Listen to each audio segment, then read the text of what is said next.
The big guiding question that we had was we were trying to figure out whether the Crusades were a political war or a religious war. You had three religions that we've looked at, Judaism, Christianity, and Islam. We brought in vocabulary words from Islam, from Judaism. We brought all of the different perspectives together. So the first thing they had to do was to sort their vocabulary words and their pictures in a way that made sense to them.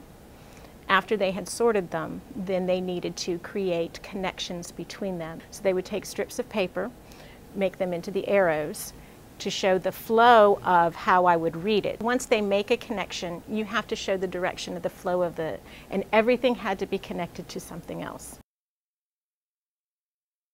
They're using all four methods of thinking because when they start, they're looking at what it is and what it isn't when they're doing their sorts.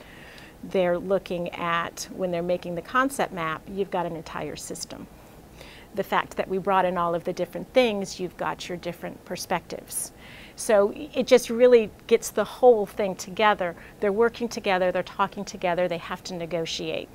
Everyone can look at what their group did and compare it to another group. So even someone who may not have understood what they were doing in their group right away, they're seeing it from 3 or 4 different perspectives. And by that time, they've got an observation. And if they have an observation, they can contribute to what we're doing. And then so it's scaffolding. It really gives them that scaffold to feel comfortable in what they're doing. When you're just putting the words up there and you're just making a connection, oh, I can connect this with this, that doesn't show me their thinking. And I need to see their thinking. Are you just identifying that they're different? Are you looking at them how they're the same? So, you know, what is that level of thinking and where are we going with it?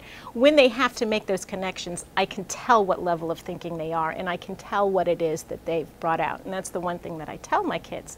I can't see inside your brains. You have to share your thinking with me. And that's how we will create more knowledge together.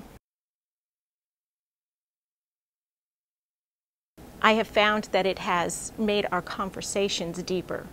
And it allows everyone to access things. We were talking a little earlier about some of our economically disadvantaged students.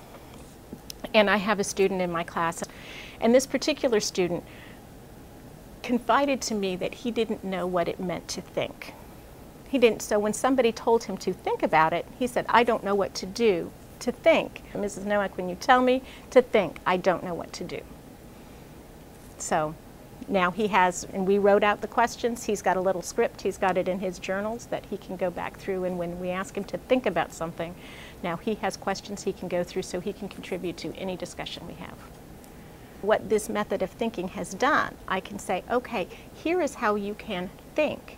Because if I can give him those concrete steps so that he can develop that internal dialogue that he doesn't have on his own, now I have an internal dialogue to give him. I have a script. So when you are thinking about something, you can start by comparing them. How are they alike? How are they different?